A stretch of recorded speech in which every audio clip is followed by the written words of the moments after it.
Hola a todos, muy buenos días, bienvenidos a serenitymarkets.com. Les habla José Luis Cárpatos y esta es nuestra tradicional cita de todos los sábados con el vídeo de las 4 claves de la semana. Clave técnica, clave fundamental, clave cuantitativa o de fontanería de mercados y clave de varios. Empezamos a grabar hoy sábado 29 de marzo a las 9:39 de la mañana. Espero que hayan tenido una buena semana, que todo les haya ido bien. Por aquí por casa, pues los humanos bastante bien y la parte canina pues bastante mal. El pobre, el problema es que después del ataque este que tuvo, el síndrome vestibular, pues como él ya tenía antes problemas en las patas de atrás y tenía bastantes achaques, pues parece que le han fastidiado el tema y no puede andar. Desde hace 15 días que le dio el ataque, pues no puede andar. Y el pronóstico pues no es muy bueno. La verdad es que estamos bastante tristes. El lunes tenemos que ir a un neurólogo veterinario que le va a dar un vistazo un poco más a fondo, le van a hacer un escáner a ver qué es lo que le está produciendo la parálisis esa en las patas traseras y bueno, pues en función de lo que nos diga el neurólogo, pues habrá que ver y nos advierten de que igual hay que tomar decisiones difíciles. Por lo tanto, pues un poco tristes todos en la familia, porque a fin de cuentas, pues él es uno más de la familia. Y muchos de ustedes pues sé que también han tenido mascotas y saben el cariño que se les tiene y pues eso, que al final son como uno más de la familia, ¿no? Por lo demás, pues disfrutando de la tranquilidad. Esta mañana me acordaba de cuando les contaba el calvario que tuve que pasar durante 2 años con los vecinos esos que tenía arriba en el piso de España. Ahora me acuerdo de eso porque hay que acordarse de esas cosas ahora que ya no tengo a ningún vecino arriba, ¿no? Y que ya no tengo que pasar por esos trances.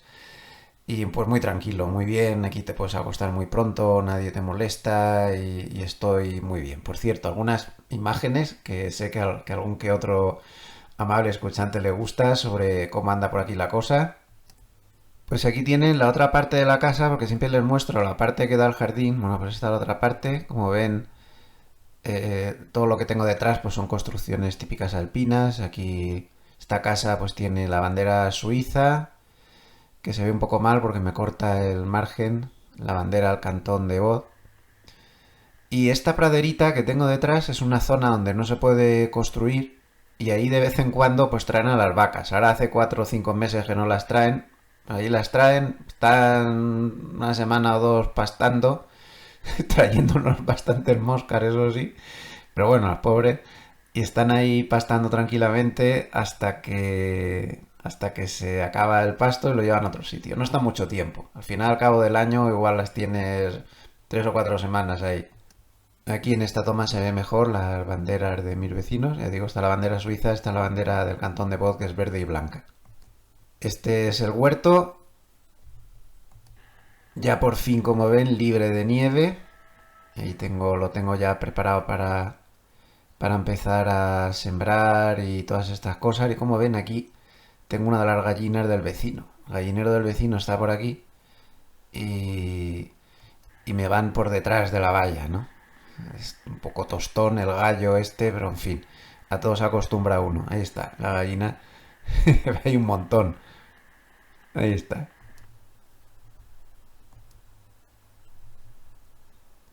Y aquí, pues en este otro vídeo que tengo, fíjense qué curioso, pero pocos segundos después de tomar la primera toma, esto de nuevo en la casa por detrás, pues observen la niebla que me ha caído encima, un fenómeno meteorológico pues bastante habitual por aquí. Aún permanece, hoy tenemos mucha niebla, pero la verdad es que está muy bien, porque llevo unos días muy estresados entre lo del perro, el trabajo, el mercado, lo difícil que está, y es que sales, te das un paseo, a los 3 minutos de salir de la casa ya estás con riachuelos que cruzan, el bosque profundo. La verdad es que estoy encantado de estar aquí. Ya mi señora también ha obtenido los papeles de la residencia esta semana por reagrupación familiar y ya estamos todos con los papeles en orden. Por lo demás, pues esta semana intenté ver en Apple Televisión una nueva serie que es muy famosa, estaba recomendadísima y todo el mundo la ponía súper bien, Severance, pero yo que sé, a mí no me ha gustado, me ha parecido un poco rollo. Es esta serie que he buscado aquí en el Google, Separación, se llama en español. Hombre, el guión está muy bien, la verdad. La idea es buena, la estética y todo, pero se hace un poco pesadita. Se hace un poco pesadita, no sé, un poco... no sé qué decirles. No está mal, pero la verdad es que no... Si lo llego a saber, no hubiera empezado a verla. Ahora ya, pues por interés, por ver la trama, cómo se desarrolla, pues estoy terminando de verla, ¿no? Pero no me convence mucho. También estoy simultaneando con una española que puedo grabar en la uno. Aquí solo veo la uno y la 3 porque tengo una aplicación para ver la 3 que vale bastante barato. En la uno están haciendo una serie Asuntos Internos que parece que no ha tenido mucho éxito, pero a mí no me disgusta, la veo bastante bien. De fútbol ya ven que no les hablo porque estoy muy enfadado con mi Hércules, que de verdad que una ciudad como Alicante tenga que estar arrastrándose la manera que está arrastrándose y la manera que están jugando y... Ah, deja de verlos. Deja de verlos, siempre los llevaré en el corazón, pero es que no soporto más este sufrimiento que bastantes problemas tengo en la vida. Así que no sé ni cómo van. Llevo ya 2 o 3 semanas que no quiero ver ni los resultados. Así que los tengo completamente castigados. Hasta que no suban a segunda A, les he castigado. Ya me han hecho sufrir bastante. Así que pues no hablo de fútbol. Pero sí que sigo viendo. Todos los partidos de los grandes de la liga caen todas las semanas en el canal suizo y además me gusta seguir al Lausana Sports, que es el del cantón en el que estoy aquí en Suiza, que, bueno, pues no sé, por un poco por afinidad. Un poquito de propaganda rápida antes de empezar. Les recuerdo que lo tienen aquí en el banner de la web que en Intefi Escuela de Negocios en este momento está abierta la matrícula con el curso en directo de Scalping impartido por Judith Julia, que está teniendo bastante éxito entre los alumnos.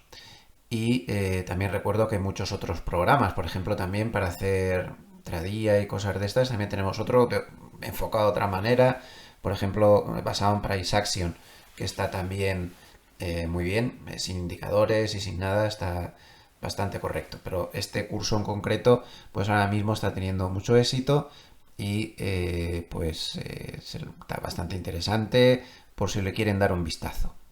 Ya saben que pueden llamar a los teléfonos de Intefi a preguntar todo lo que crean necesario. Y también les recuerdo que si entran en gloversia.com pues pueden acceder a la página web de la IAFI, de la que soy director de inversiones, y ahí tienen pues todas las estrategias que la IAFI está manejando. También les recuerdo que estamos muy activos en inversiones en corporate y también en inmobiliario. Todo esto pueden estar informados si se suscriben a la newsletter, que en la web tienen un enlace para poderlo hacer y recibirán pues toda la información de lo que vamos haciendo. En cuanto a estrategias financieras, pues podría ser interesante que le dieran un vistazo a la estrategia que llevo yo personalmente de futuros, que está diseñada pues para poder reaccionar tanto en mercados alcistas como bajistas, aprovechar los alcistas, evidentemente, todo lo que sea necesario, pero en mercados bajistas, pues estar cerrado o corto y no sufrir nada. Y se está demostrando, por ejemplo, este mes, que es un mes muy fuertemente bajista en el SP500, que es el subyacente con el que trabaja, y pues está teniendo el mes en positivo.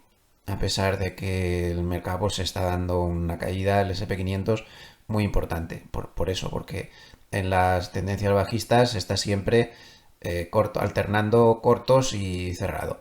Entonces puede aprovechar mercados muy turbulentos como este que tenemos y que parece que vamos a seguir teniendo. Bueno, pues nos vamos al mercado. Si recuerdan, hace 2 semanas planteábamos dos estrategias posibles para el SP500 y dábamos como más posible pues que pasara algo así como esto. Llegar hasta aquí, caer hasta como poco por aquí para luego tener una gran subida que le podría llevar hasta como por aquí. Este era el escenario base que planteamos, creo que fue hace 2 o 3 semanas. De momento parece que ese es el escenario correcto. La semana pasada planteamos la posibilidad de que pudiera haber, bueno, también planteamos la posibilidad de que se superara esta media de 200 claramente y entonces este escenario quedaría invalidado. Eso, cosa que no ha ocurrido, o sea que estamos en el mismo escenario que planteamos hace 3 semanas. Semana pasada planteamos la posibilidad de que podía tener más posibilidades, fue una apreciación muy errónea, de que podría tener más posibilidades un rebote algo más amplio de lo esperado, con más rebasamientos de la media de 200, aunque seguía corriendo el peligro de terminar haciendo esto, pero fue errónea la apreciación completamente y ahí metedura de pata hasta el corvejón porque no era ese el escenario que parecía tener más posibilidades sin despreciar este otro. Y de hecho, pues ya ven, panorama, semanita que hemos tenido.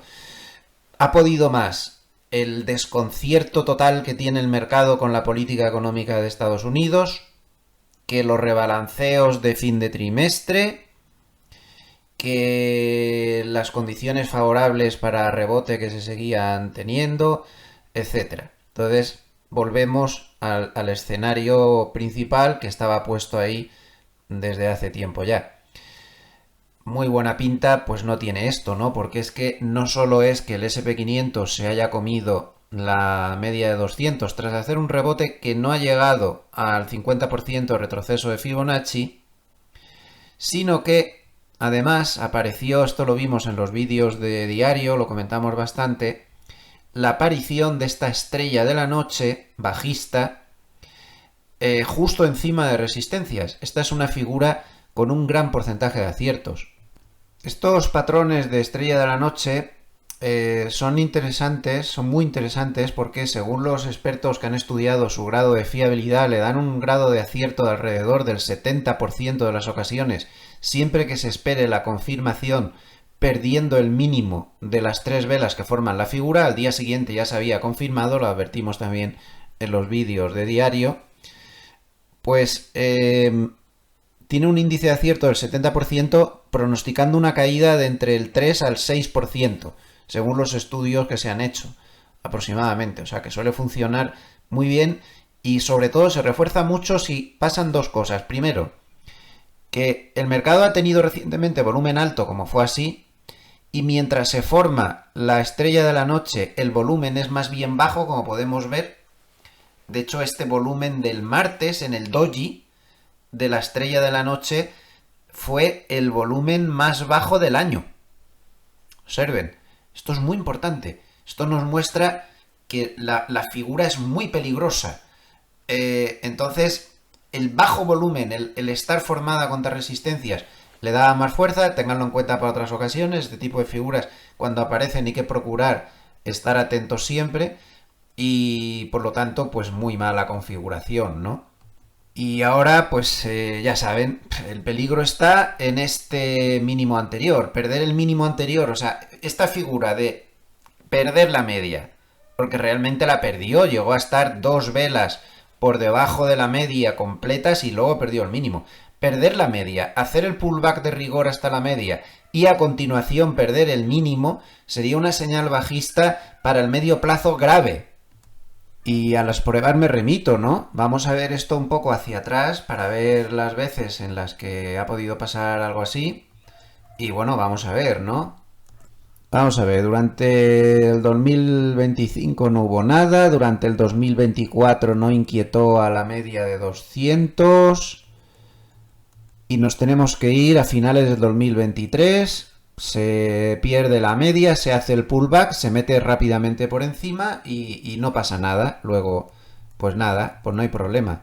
Entonces, aquí pasó lo mismo a principios del 2023, se pierde la media, se hace el pullback, no se pierde el mínimo anterior, se mete por arriba y aquí no ha pasado nada.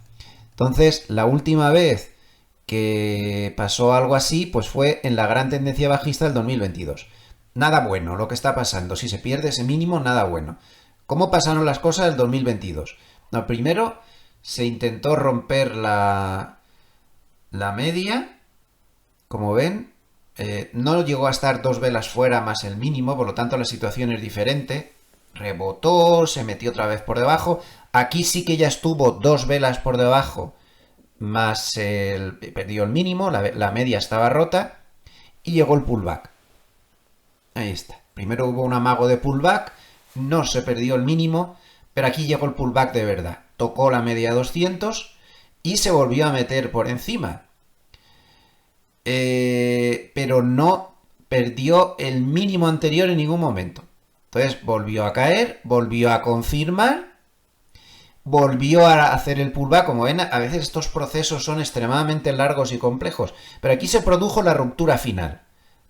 Perdió otra vez, 2 velas por debajo, pérdida del mínimo, pullback hasta la dichosa media otra vez, y cuando se pierde el mínimo estaba en 4.338 y llegó a caer,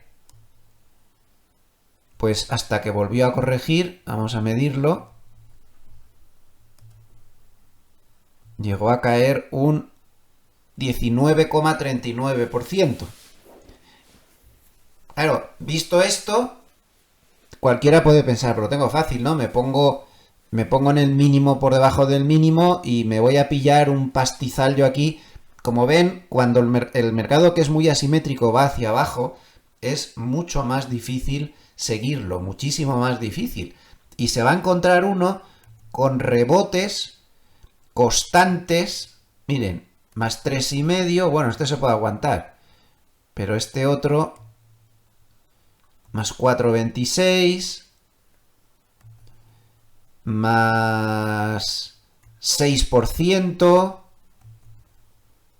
o este de aquí, antes de la caída final, del más 7,22%. O sea, como ven, rebotes constantes. Vamos a borrar esto porque si no aquí no vemos nada.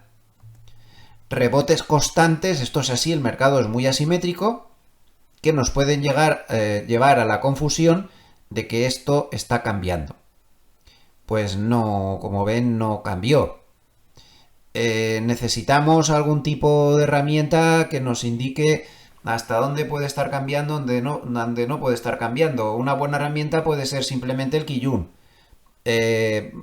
Esperen a que haya por lo menos pues 2 velas por encima del Kijun, como pasó por ejemplo aquí. Ahí ya no te puedes quedar mirando, pero en toda esta caída, pues bueno, pues 2 velas y que rompa el máximo más un filtro. Aquí solamente lo superó en 5 o 6 puntos, un gráfico diario, hay que dar un filtro un poco más amplio. Y aquí ya sí, ¿no? 2 velas por encima del Kijun, supera ampliamente el máximo, pues ya no estamos en zona bajista. Luego vuelve a caer otra vez. Se vuelve a meter por debajo del Kijun y aquí pues cuando vuelve a meterse por encima, pues ya sabes que no va a poder funcionar la caída más. Pero como ven, son extraordinariamente complejos los procesos bajistas y además salpicados con rebotes. Todos estos rebotes que hemos dicho antes no es nada, llegó a haber un rebote del 18%. Pero como la tendencia era bajista, ¿qué pasó? Que llegó otra vez a la dichosa media de 200 y se cayó un 18,60%. O sea, si creen que el mercado está difícil ahora, que lo está, pues imagínense si hace esto, que lo puede hacer perfectamente, porque ya no podemos descartar que no estemos en 2022, ¿eh? No podemos descartarlo. Vamos a dejarnos ya de inocencias virginales. 18,60% entre mediados de junio y mediados de agosto al alza y 18,8% de caída en los 2 meses siguientes. El mercado a veces hace estas cosas. ¿Qué haces? ¿Te quedas mirando todo este 18% de subida? Evidentemente, ¿no? Tienes que reaccionar. ¿Te quedas mirando en esta bajada? Evidentemente, no. Esto es lo que yo intento hacer, por ejemplo, con los futuros, estando en todas direcciones y trabajando más a corto plazo, con gráficos de horas, porque el mercado vaya demasiado deprisa y si no, llega siempre tarde, ¿no? Bueno, pues no descartemos si se pierde ese mínimo. Ya ven que desde el 2022 no habíamos visto nada igual, pues que las cosas se compliquen y mucho. Ya en el 2021 la media de 200 nunca fue inquietada, es que este es un nivel importantísimo, yo no me voy a cansar de repetirlo. Y en el 2020, pues evidentemente que fue la época del COVID, pues ahí hubo de todo. ¿Cómo empezó la película? Pues miren, perdió la media de 200, se fue por muchísimo, porque estaba en 3050 y llegó a caer a 2848. No hubo dos velas totalmente fuera, pero claro, es que la caída fue tan grande que como si hubiera habido 6 velas. Es que llegó a alejarse un 6,20% de la media de 200. A pesar de eso hizo el pullback. Perdió el mínimo y a correr, señores, porque se metió un galletazo del 23,47%. Y luego ya, pues vinieron los rebotes y todas estas cosas. Yo, si quieren un método, si el mercado cayera muy deprisa en algún momento, a mí me gusta más fijarme en el RSI, ver que el RSI se está moviendo por debajo de 40, yo le cambio los parámetros, como ven tengo aquí un RSI, ahí, por debajo de 40, mientras está por debajo de 40, yo espero que siga cayendo. Pero ya cuando se me mete un par de velas más ruptura de máximo por fuera de esta zona 40, ya creo que hay que andarse con cuidado. Como ven, aquí pues nos habría sacado, es un gráfico diario que va un poco lento, nos habría sacado más o menos bien. Y en los líos del 2022, pues más o menos igual, ¿no? Siempre tienes que tener dos velas y que se rompa al máximo. Aquí no fue el caso. Y aquí sí. Aquí nos hubiera sacado de aquí, de si estamos cortos. O aquí, por ejemplo, pues si estamos cortos y hemos tenido la suerte de acertar toda esta caída, pues dos velas por encima de esta zona 40, salimos por aquí. A lo mejor salimos un poco prematuramente porque luego sigue cayendo, pero claro, tampoco podemos estar permanentemente mirando. Y aquí, donde ya se da la vuelta con esa subida tan amplia, pues nos sacaría más o menos por aquí, ¿no? Dos velas. Esto es un gráfico diario, habría que poner un gráfico más rápido, tal y como está el mercado. Y ya igualmente, en la caída siguiente, pues igual, nos da... Aquí da dos velas, pero no rompe el máximo. Dos velas, rompe el máximo, te saca. Entonces, a mí me parece que este es un buen método. Y a mí me gusta aquí en estos vídeos, sobre todo en el de los sábados, intentar ayudar y compartir ideas que pueden funcionar, además de meter la pata a menudo. Pero eso no me gusta hacerlo, pero no lo puedo evitar. Pero por lo menos dar alguna herramienta que sirva. El RSI da mucho juego, pero cámbienle los parámetros. Los parámetros clásicos 80, 20 y 70, 30 no sirven para nada. Es mejor trabajar con 60, 40, como lo tengo puesto yo aquí. Por encima del 60 están los periodos de máxima subida, por debajo del 40 es muy útil porque te puede sacar. A veces te sacará anticipadamente, compagínenlo con un poco lectura de mercado, el Kijun también ayuda, pero bueno, otras veces cuando se vuelve a meter por debajo otra vez te dice que vuelvas a retomar. Entonces se pueden basar muchas estrategias. De la multitud de indicadores que hay, que son bastante inútiles, la inmensa mayoría son repeticiones de lo mismo una y otra vez, una y otra vez. El RSI en estado puro, básico y normal, simplemente fijándose en esos niveles 60-40, puede funcionar bastante bien y puede ser una herramienta de bastante ayuda. El parámetro que tengo es el clásico, 14, no lo he tocado. Entonces, bueno, estamos, para mí, con mucho peligro de estar en el 2022, aún no estamos seguros, pero tenemos que andarnos con ojo. Y también podríamos estar en el cuarto trimestre del 2018, que es cuando Trump desató la guerra comercial previa en su mandato anterior. ¿Qué pasó en el 2010, en ese último trimestre? Pues pasó esto. Perdió la media de 200, hizo el pullback, no perdió el mínimo que había dejado atrás, volvió a hacer un segundo pullback y cuando perdió el mínimo, pues se metió un batacazo extra del 10% más, aparte de lo que ya llevaba caído, que era mucho. De nuevo, cuando ya el RSI definitivamente se fue de la zona 40 y sobre todo ya cuando pasó el Kijun, pues ya nos dijo que hasta ahí habíamos llegado. Esto es muy difícil de gestionar. Los mercados bajistas son así. Podemos estar aquí perfectamente, o podemos estar en el 2022. Y esto no va a ser fácil. por favor, esto no va a ser fácil. Los rebotes en los mercados bajistas son brutales. Rebote del 8,29. Rebote del 6,06%. Y luego te ves todo esto. Entonces, por favor, sean prudentes, por favor, ajusten sus sistemas, por favor, piensen que a lo mejor lo que les ha funcionado muy bien en los engañosos 2023, 2024, que todo iba para arriba, todo era muy bonito, 2021, puede no funcionar ahora. El mercado es muy asimétrico, las cosas son muy bonitas cuando suben, va muy lento, va muy tranquilo, pero luego se complica mucho todo. Por lo tanto, si el spot pierde el 5.500, técnicamente hablando, nos metemos en un berenjenal de 20 pares de narices. No sé si puedo ser más claro. ¿Hasta dónde puede llegar? No lo sé. Puse el 5.300 por basándome en una serie de estimaciones, pero vaya usted a saber a dónde se puede llegar. Lo malo es que además también ha fracasado el Nasdaq en la misma zona. Aquí lo vemos, el Nasdaq Spot, no el futuro, también perdió la media de 200, se llevó el pullback a cabo exactamente hasta la media de 200, ha fallado estrepitosamente ahí y ahora perder esto sería dramático. Si quieren le pueden dar un poco de filtro hasta la banda de Mogalef inferior, que como ven está en 18.950 más o menos, por debajo. Esto se pone muy feo. Y claro, como saca un retroceso de Fibonacci de todo el último tramo de subida desde el 2023, pues les voy a dar el fin de semana. Porque, claro, aquí estaríamos hablando... no siempre se tiene que dar, pero pues estamos hablando que un simple 38,2% lo llevaría al 17.700.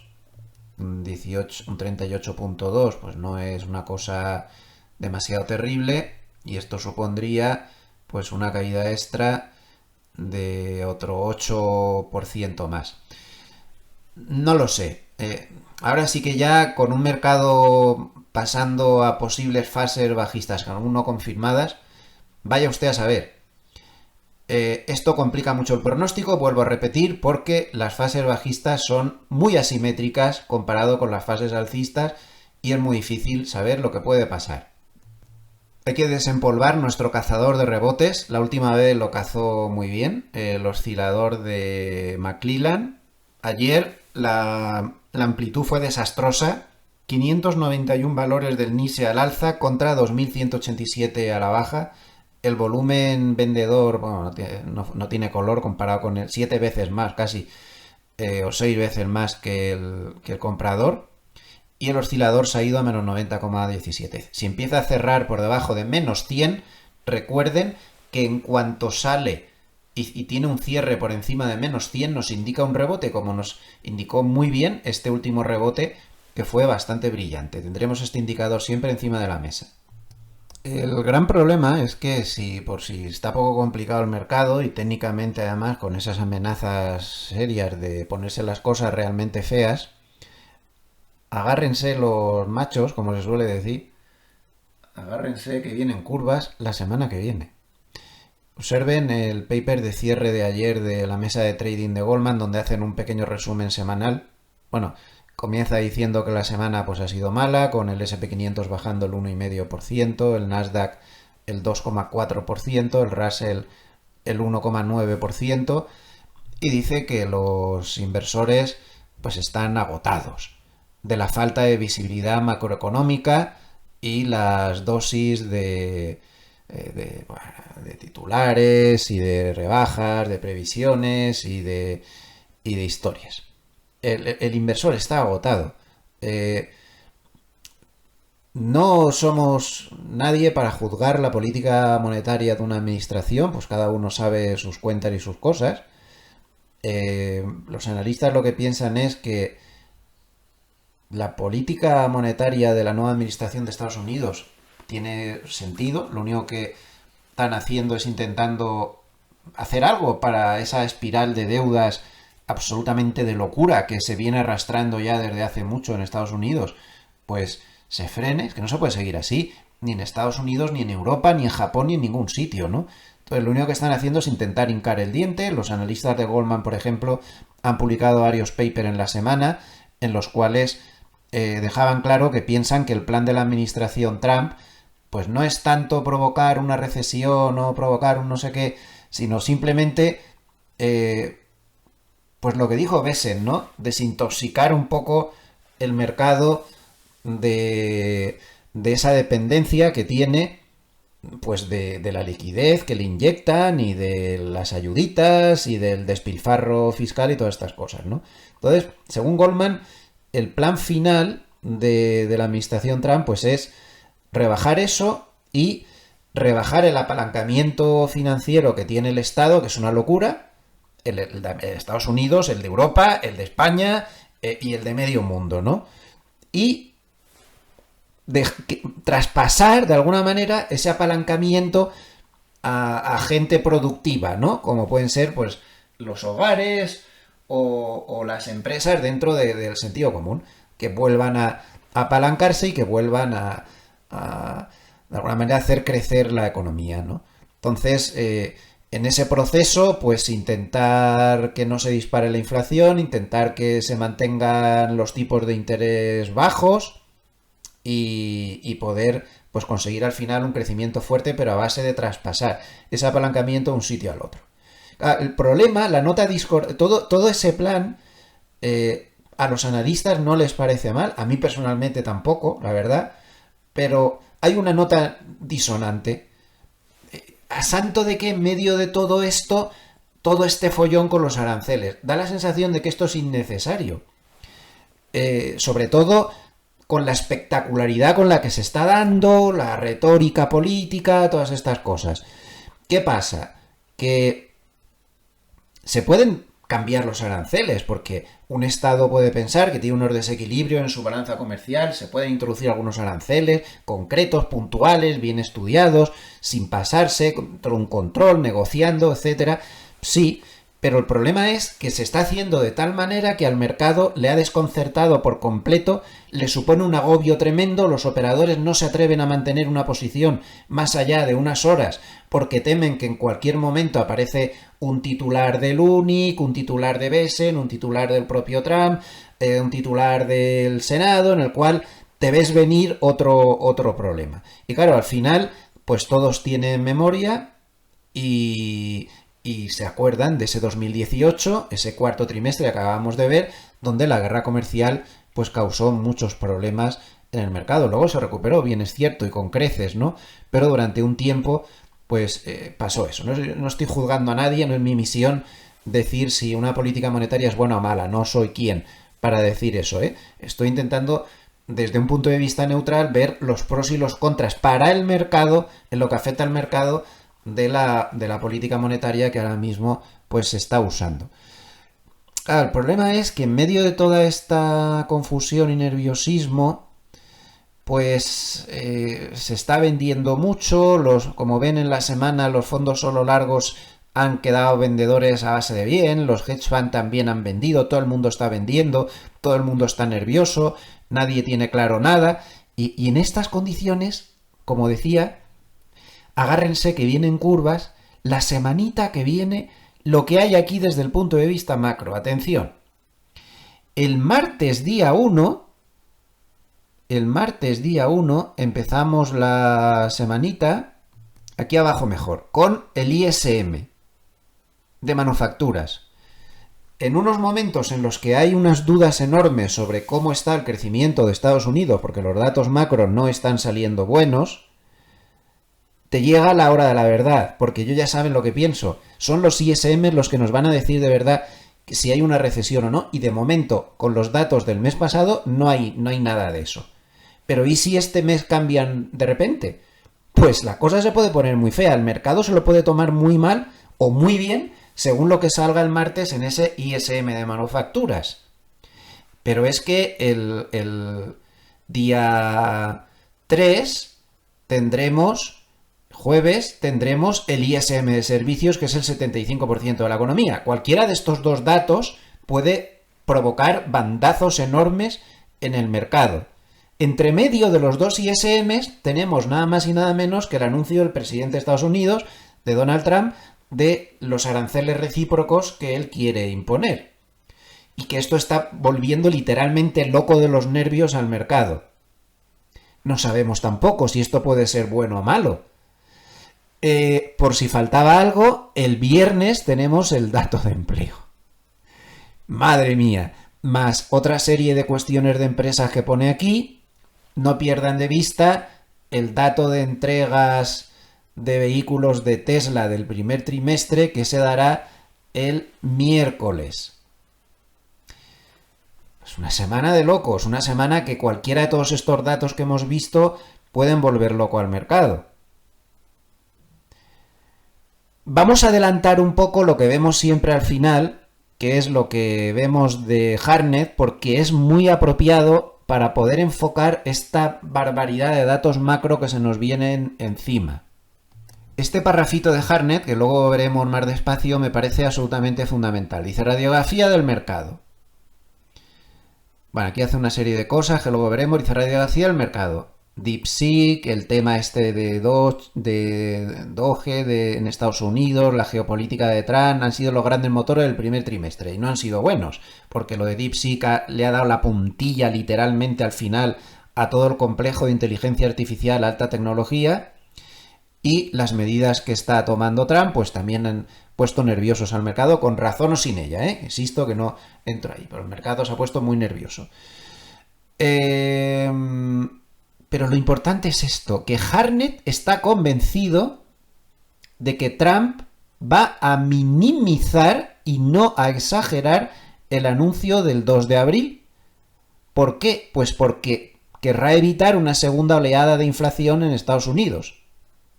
Y el 4 de abril será más importante para definir la dirección del mes.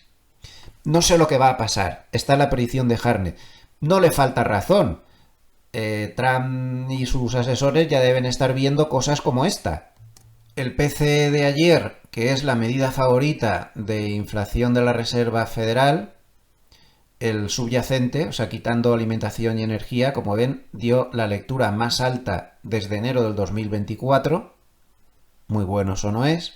Mucho peor si nos fijamos en el Supercore, que es una inflación de servicios prácticamente quitado vivienda. Mucho peor, bastante peor aún que esto está ahí. Pero lo peor es esto, lo peor no es lo que está subiendo ya la inflación, sino lo que está empezando a pensar el consumidor, los hogares. Recuerden que el 70% del Producto Interior Bruto es consumo en Estados Unidos, sobre lo que va a pasar con la inflación en función de lo que le está llegando cada día, de ese bombardeo que le está llegando cada día de cuestiones de política económica. Observen las perspectivas de inflación a un año. En la Universidad de Michigan salen cosas exactamente iguales en el de Conference Board. Es que en septiembre, a primero de diciembre, finales de noviembre, había unas perspectivas de inflación a un año del 2,7 y en el dato que se ha dado esta semana se han ido por encima del 5%. Es que están a niveles ya parecidos a los que llegaron a estar en la gran ola inflacionista que tuvimos después del COVID, que fue la cosa muy seria. Esto es lo que provoca, posiblemente erróneamente, porque todo este tema de los aranceles tiene una capacidad de subir la inflación innegable, pero quizá no tanto como espera el mercado, pero psicológicamente tú esto lo estás estropeando, estás dirigiéndote de una manera al público que no te está entendiendo. No te está entendiendo. Y se está poniendo muy nervioso. Claro, el público lo que ve es que esta semana, por ejemplo, pues una de las cosas que más nervioso ha puesto a todo el mundo es que Trump decidió imponer un 25% de aranceles a los coches.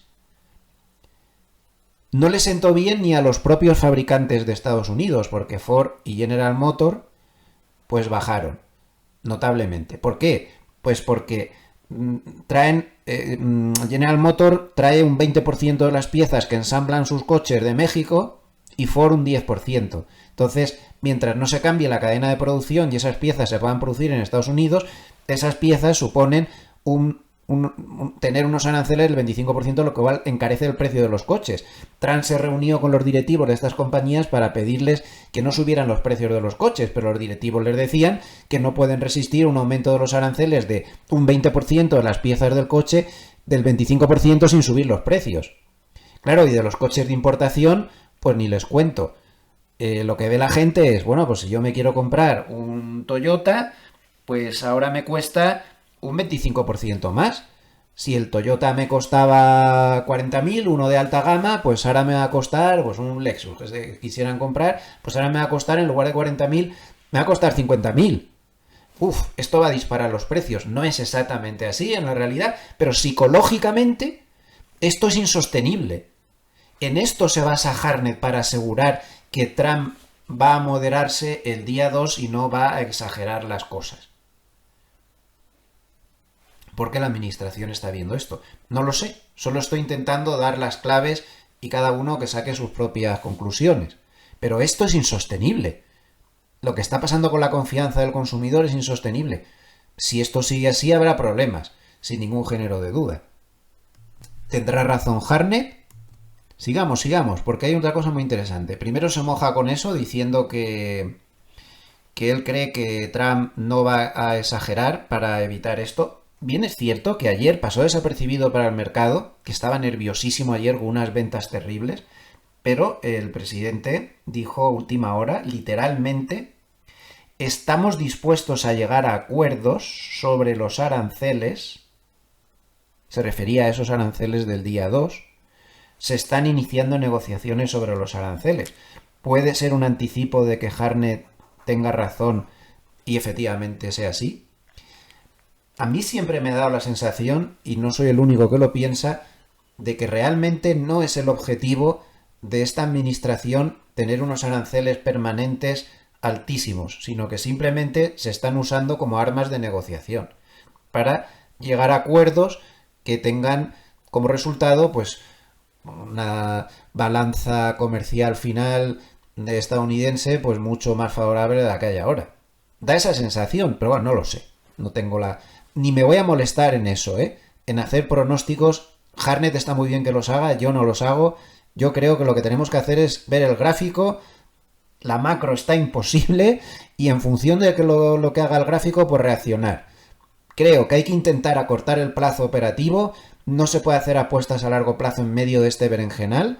Creo que si estábamos operando a una velocidad 5, ahora hay que operar a una velocidad 10. Y si estamos a una velocidad 2, pues ahora hay que operar a una velocidad 5 o 6. Intentando adaptarnos a los bandazos que a mí me da la sensación que sin ningún género de duda se van a producir. Y creo que hay que mantener la cabeza fría y no adoptar posturas maniqueas. A mí me preocupa mucho ver lo que se vio ayer en el índice de confianza del consumidor que se publicó. Ya lo han visto, las previsiones de inflación terribles, pero cuando mirabas en el gráfico, en la encuesta preguntaban, ¿es usted simpatizante republicano o demócrata? Los demócratas daban una previsión de inflación de más del 6 y pico %, es decir, veían el apocalipsis, y los republicanos veían el mundo dorado y feliz de Disney. 0,1% de previsión de inflación. Me parece extremadamente optimista la postura de los republicanos y extremadamente pesimista la postura de los demócratas. Al final, los políticos nos están comiendo la cabeza de un lado y del otro y nos impiden ver con claridad el camino. Y creo que no hay que ser tan maniqueo, ni es tan maravilloso como piensan los republicanos, y creo que hay muchos defectos en la política actual, ni es tan apocalíptico como piensan los demócratas, y creo que también pues hay aciertos en la política actual. Las cosas al final son más bien grises y suelen estar más centradas y más intermedio. Intentemos centrar nosotros, ya que el mercado no lo hace, intentar nosotros en nuestra cabeza estar centrados y no exagerar ni por un lado ni por otro, que creo que está habiendo exageraciones de todos los colores. Bueno, al margen de esto, Hartnett aporta aquí una nueva pista. Hartnett cree, ya lo ha dicho muchas veces, que el mercado tiene como termómetro fácil de cómo está la economía, para mí erróneamente, el dato de empleo. Yo creo que el termómetro fácil de cómo está la economía nos lo tiene que dar los ISMs, que son más fiables. El dato de empleo va muy retrasado, está muy manipulado, vaya usted a saber. Pero la realidad es que el mercado busca referencias simples, y en eso le doy la razón a Hartnett, que el dato de empleo suele ser una referencia simple muy usada.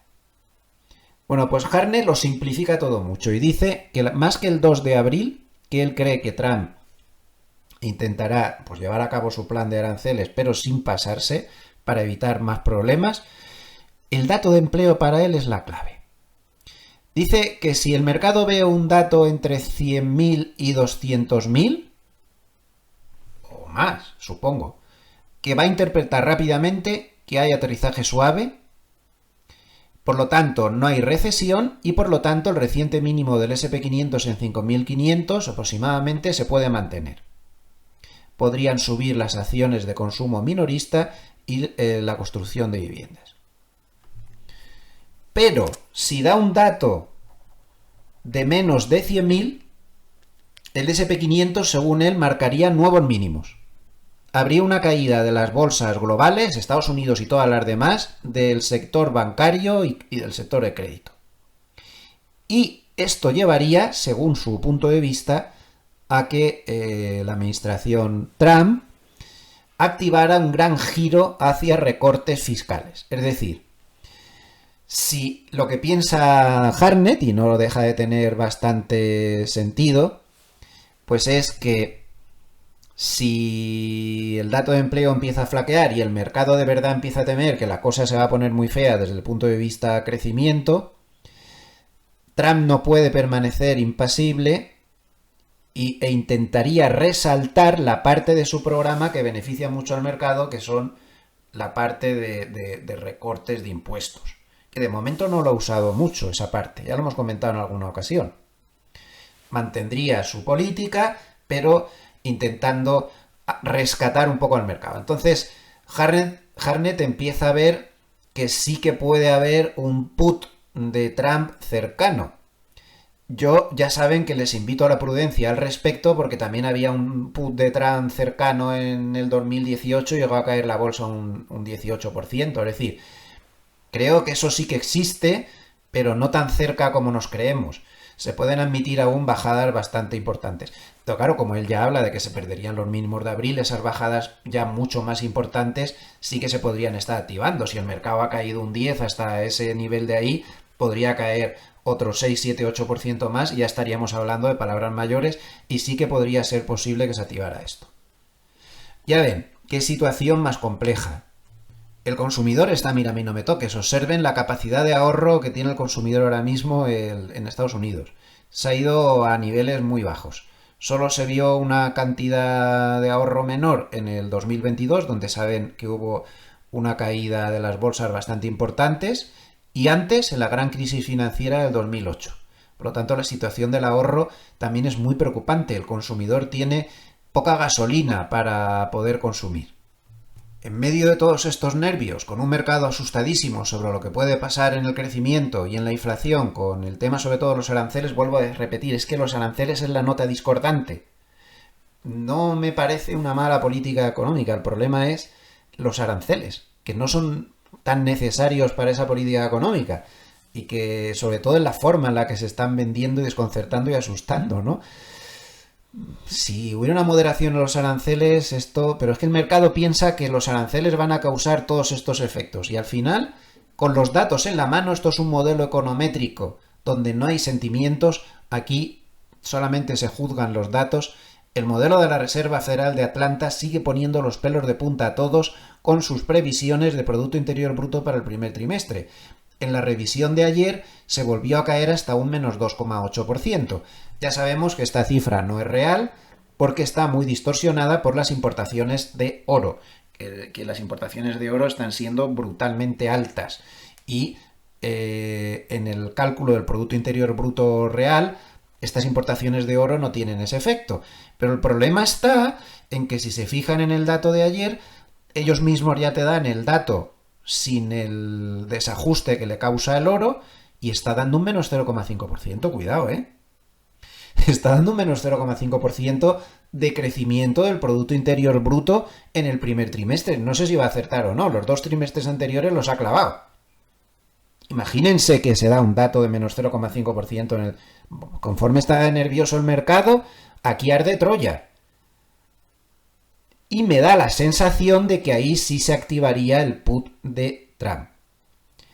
Es una administración que a fin de cuentas es muy pro mercado, muy pro crecimiento, muy... para empezar, Besen, el secretario del Tesoro, que es una figura clave en la política económica de la administración actual, no es precisamente un novato. Es una persona muy avezada y que viene del mercado. Y sabe muy bien el terreno que pisa. Entonces, yo creo que Harnett ahí puede tener razón. Como empiecen a salir cosas así, habrá determinadas medidas que no necesariamente tienen que ser las que conocíamos hasta ahora de determinadas historias que se hacían en política monetaria. No, es muy complejo todo. Como ven, es todo un lío. Tomen las claves y juzguen ustedes por sí mismos, porque esto es un berenjenal bastante complejo de analizar. Bien, tras toda esta reflexión, todos estos datos macro fundamentales que tenemos, todo este lío para la semana que viene, a lo mejor es una buena semana para no hacer nada y que haga lo que quiera el mercado y ya retomará cada uno la compostura una vez que pase la semanita y tiempo tenemos, ¿no? Pues es una opción, hay que valorarlo, ¿no? Cada uno debe tomar sus decisiones. Cualquier caso, el movimiento implícito que descuentan los mercados de opciones para el S&P 500 hasta el día 4, es decir, hasta el viernes que viene, es muy alto, del 2,6%.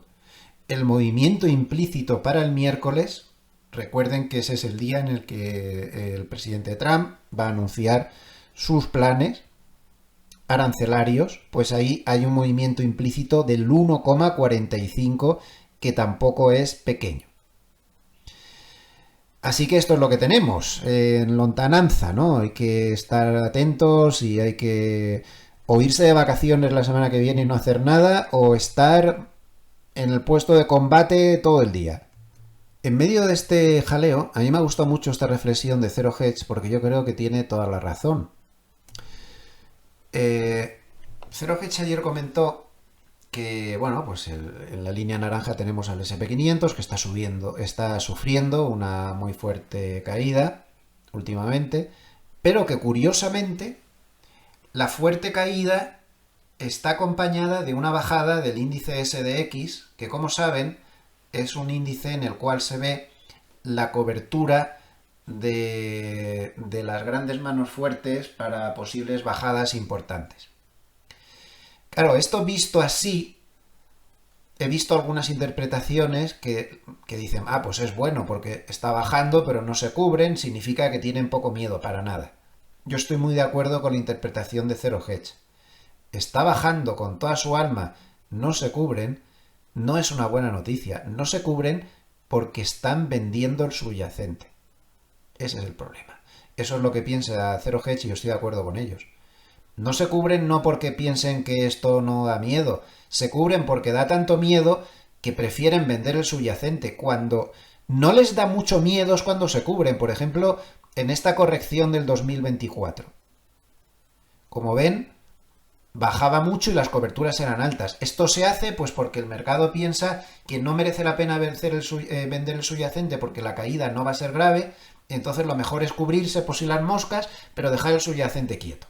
Y luego quitar la cobertura cuando se vea que empiece la recuperación. Algo parecido también pasó aquí, a finales del 2024, principio del 2025, pero ahora es evidente que están vendiendo el subyacente. Y ya está. Miren en la tendencia bajista del 2022, que lo han recuadrado en verde, como el mercado lo que vendía era el subyacente, no quería coberturas. ¿Para qué quiero coberturas si pienso que esto se va a ir al garete? Me las ahorro, que son caras siempre, y más en esos momentos. Entonces, toda la caída del 2022, naranja, el S&P 500, vino acompañado de una caída constante de las coberturas, porque la gente, ¿para qué quería cobertura? Lo que estaba era vendiendo el subyacente.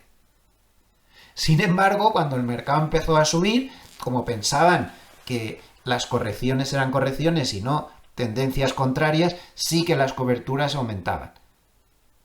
No es una cosa matemática esta, pero bueno, más o menos nos da una idea de que las manos fuertes están más asustadas de lo que parece y no se están cubriendo, sino que se están quitando el subyacente de encima. Yo le daría un 10 a Zero Hedge por esta interpretación, que creo que es la correcta, bajo mi modestísimo punto de vista. Miren lo que decíamos antes de que la política monetaria actual, o la forma de venderla, o la forma de expresarse, o no sé muy bien, está causando que el consumidor esté muy asustado. Fíjense las expectativas de confianza del consumidor Conference Board. En este momento tienen las expectativas más bajas desde el año 2013. Ahí hace falta otra labor pedagógica para vender esto, dejar de... Es importante quitar ese factor miedo, ¿no?, que está teniendo ahora mismo el consumidor y el mercado. A todo esto, pues añadamos, y esto ha sido una constante durante toda la semana, pues los nervios que hay con los 7 magníficos, que estaban demasiado caros, a niveles absurdos, y bueno, pues están pagando los platos rotos ahora. Un ejemplo claro es Nvidia. Esto es el ratio price to sale, o sea, precio sobre ventas. Lo hemos comentado muchas veces. Un ratio por encima de 3 es caro. El SP500 tiene un ratio de 2,9. Está parte alta, pero está bien.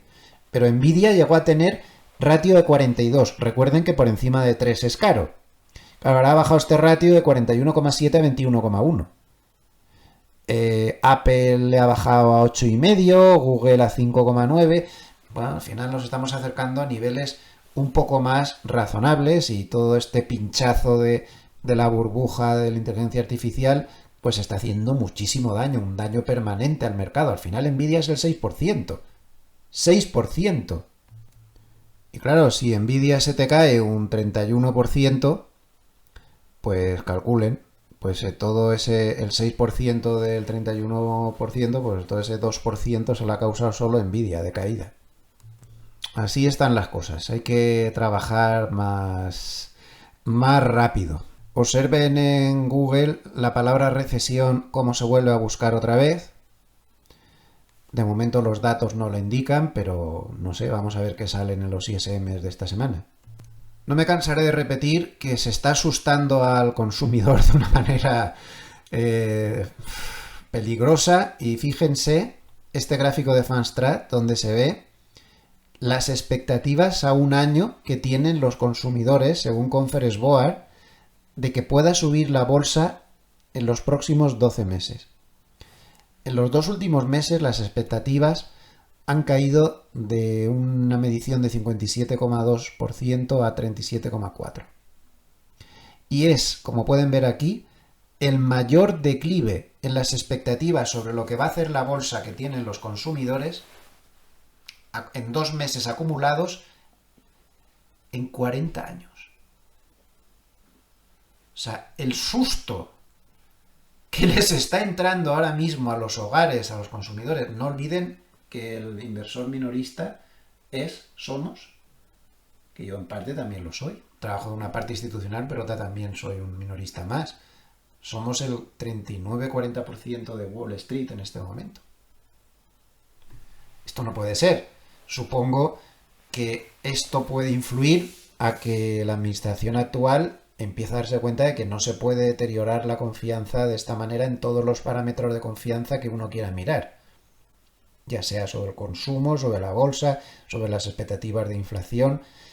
Algo se está vendiendo mal. Parece más una cuestión de semántica que de otra cosa, y habría que plantearse también si son tan imprescindibles esas medidas arancelarias, o vendidas al menos de esa forma. Realmente es que no son la piedra angular de la política económica como, escuchando los titulares de cada día, parece que sean. Pueden ser vendibles retóricamente o algo así, pero no sé, la clave es esta. Son estos gráficos que les estoy mostrando del grave deterioro de la confianza. Hemos hablado antes de los nuevos aranceles sobre automoción que se han impuesto. Bueno, pues aquí vemos a quién le ha afectado más. En Estados Unidos hay 16 millones de compras de vehículos al año. 46% son importados, y aquí tienen, pues México es el que peor lo pasaría. Tienen ahí las cifras. En segundo lugar sería Corea del Sur. En tercer lugar Japón, en cuarto Canadá y el último Europa. Europa le hace daño, pero como ven, Europa tiene pues casi 3 veces y pico menos que México, la mitad que Corea, la mitad que Japón y bastante menos que Canadá. O sea que a Europa le afecta, pero no tan gravemente como sobre todo pues le puede afectar a México. Ahí tiene plantas de ensamblamiento de Toyota, Hondas, Nissan, Mazda y en Japón pues lo mismo, ¿no? Tiene un montón de marcas ahí. El mapa de calor de ayer, pues lo de siempre. Miren quiénes son los que más contribuyeron al porrazo que tuvimos. Nvidia, Microsoft, Apple, Amazon, Tesla, Google, Meta. Los 7 magníficos están haciendo un daño tremendo. Y de momento no se ve que se vaya a frenar la sangría. Están haciendo un daño impresionante. Por aquí hay muchos de semiconductores, también por esta área de aquí. El sector financiero también contribuyó ayer bastante negativamente. Fíjense por aquí a JP Morgan aparece con una contribución negativa bastante importante. Goldman aparece por aquí. Muchos problemas. Y esta semana Goldman ha vuelto a publicar este gráfico, que a lo mejor es un gráfico más acertado de lo que parece. Es un gráfico que ya saben, según el cual en la última década 2014-2024 el SP500 ganó un promedio del 13%, pero según Goldman, en la siguiente década, es decir, la que ha empezado ya, 2025, 2024-2034, creen que el promedio que va a ganar el SP500 anualizado sería del 3, según sus modelos matemáticos. De un 3 a un 13 y mucho, ¿eh? A lo mejor las cosas no van a ser tan fáciles a partir de ahora. Puede ser una posibilidad a tener en cuenta. Al menos eso, una posibilidad a tener en cuenta.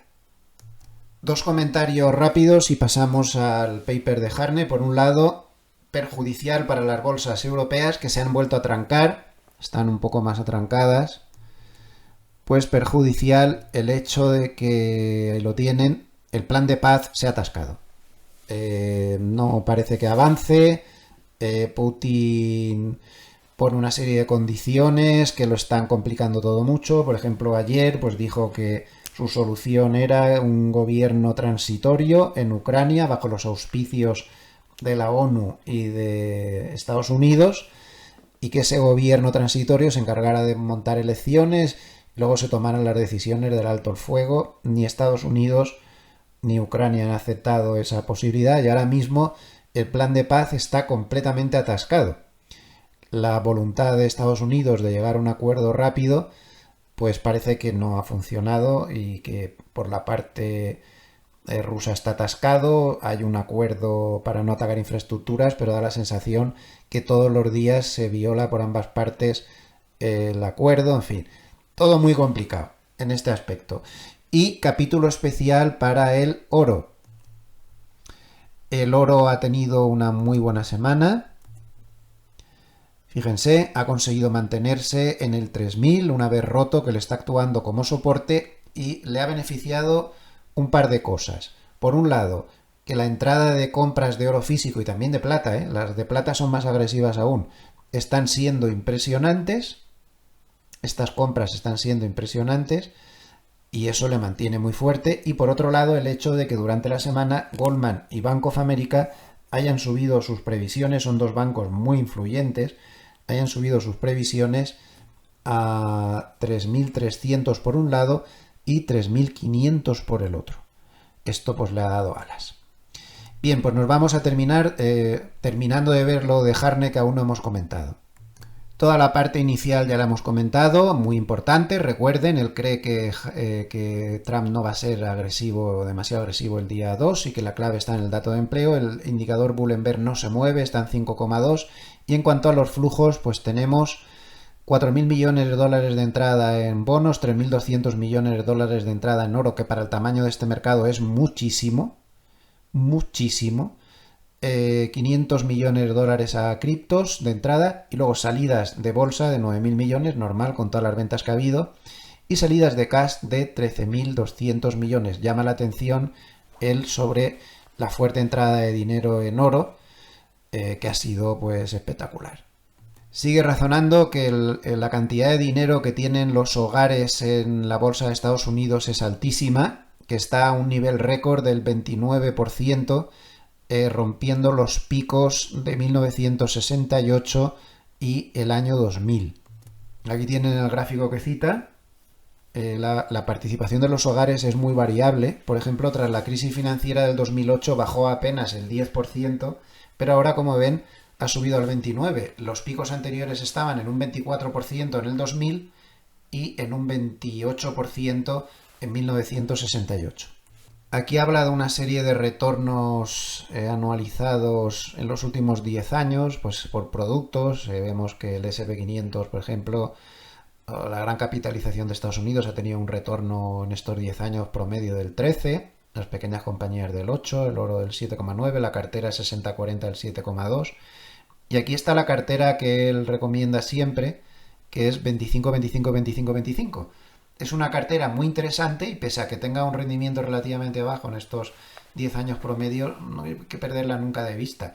Es la cartera de Harnett habitual, que es un 25% en gran capitalización, un SP500 por ejemplo, 25% en bonos, 25% en cash y 25% en oro.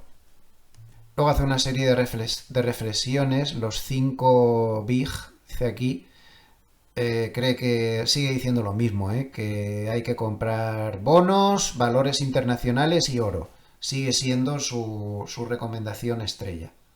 Aquí reflexiona sobre que el gobierno de Estados Unidos pues, se ha tomado en serio lo de bajar el gasto. También tiene aquí otra reflexión, pueden parar el vídeo, verlo si les apetece, pues que los 7 magníficos han dejado de ser los 7 magníficos y ahora hace un juego de palabras aquí en inglés que ahora son pues como los 7 que van a perjudicar a base de bien, ¿no? Han llegado a ser un 35% del SP500 y cree que van a seguir haciendo mucho daño en el 2025. Cree que el tema de DeepSeek, pues que ha hecho muchísimo daño y que ha generado una rotación de salida de gran capitalización tecnológica de Estados Unidos, pues hacia valores chinos que están metidos también pues en estas cosas, ¿no? Habla del inicio en Europa de estímulos fiscales y lo voy a traducir en el ChatGPT, es lo último que vamos a comentar, el resto ya no me parece que sea demasiado. Yo estoy encantado con el ChatGPT, me he apuntado al Pro, como pueden ver, tengo ahí eso de Pro. Vale un pastón al mes, pero es que yo le saco partido. O sea, es que para mí es como haber contratado a un empleado que está en mi servicio 24 horas al día, lo llevo frito. Y me resuelve muchas cosas, muchos problemas, y me merece la pena, Me merece la pena. Pero siempre que se le dé un uso intensivo como le doy yo, si no es demasiado, es carísimo. Bueno, vamos a lo que vamos. Dice Harnett, las nuevas políticas de la administración estadounidense impulsan a Europa a solucionar las grandes dependencias del siglo XXI. ¿Cuáles son las dependencias que tiene Europa ahora mismo? Dependencia de China en exportaciones, esto es indudable. Todo lo que tenemos encima de la mesa viene de China, de muy mala calidad, por cierto. Dependencia de Estados Unidos en seguridad, esto es el gran debate que se ha abierto ahora, ¿no? Con todo el proceso del rearme y demás. Y dependencia de Rusia en energía. Esto ha sido un gran error estratégico, especialmente en Alemania, que les ha pasado una muy pesada factura, dependencia de Rusia en energía. Bien, Alemania lidera el inicio del estímulo fiscal europeo, ya sabemos. El déficit presupuestario alemán ha promediado solo un 1,5% del Producto Interior Bruto en 75 años, pero a partir de ahora se moverá entre el 4,5% del Producto Interior Bruto para financiar 1,1 billones de dólares en gasto fiscal alemán en los próximos 4 años. La historia dirá si esto es un error o no. A mí me inquieta esto mucho. Un país que tenía controladas sus deudas, otro que se viene al club, no sé. Catalizadores adicionales para el gasto fiscal europeo. Mario Draghi, el fin del conflicto Rusia-Ucrania, infraestructuras. Además, cabe señalar que el gasto deberá ser muy significativo para restaurar la debilidad de la capacidad militar europea. Que fíjense que en 2024 Rusia tiene todo, Rusia, China, Estados Unidos, fíjense la cantidad de personal militar que tienen, y en cambio en Europa es que no es ni la décima parte. Y a nivel de gasto, el gasto alemán en defensa es 67.000 millones de dólares anuales, que equivale a tan solo el 7% del gasto de defensa de Estados Unidos. O sea, es auténticamente muy bajo, frente a un máximo histórico en el 79 de 18%. Bueno, pues Hartnett cree que ahora tenemos una nueva etapa de estímulos fiscales en Europa, gasto a mansalva, y que esto pues es un factor que evidentemente hay que tener en cuenta, que se lo digan a los bonos que están sufriendo mucho por ello. Y aquí lo vamos a dejar porque ya voy pasado de tiempo y creo que ya más o menos pues tenemos enfocadas las cosas. Recuerden que todo lo que he dicho no son más que mis modestísimas opiniones, que me equivoco muchísimo y que ustedes tienen que hacer su propio análisis en función de lo que ustedes vean y de lo que ustedes interpreten. Yo con toda humildad pues les doy mi opinión, pero me equivoco muchísimo. Entonces ni me sigan a mí, ni me sigan al otro, ni me sigan a nadie, porque al final nadie tiene la varita mágica, ni nadie las acierta todas, ni la mitad tampoco. Bastante tenemos con aguantar el mercado todos los días, que es muy difícil. Si les ha gustado el vídeo, les agradecería especialmente un like. Los likes nos posicionan muy bien. No es ninguna tontería darle, si les gustan todos los vídeos, pues a todos los vídeos un like, porque es que nos viene de maravilla. No se cansen de darle. Les espero mañana domingo con el pequeño vídeo de reflexión de cada domingo a primera hora de la mañana. Y ya el lunes pues volvemos a los vídeos de diario.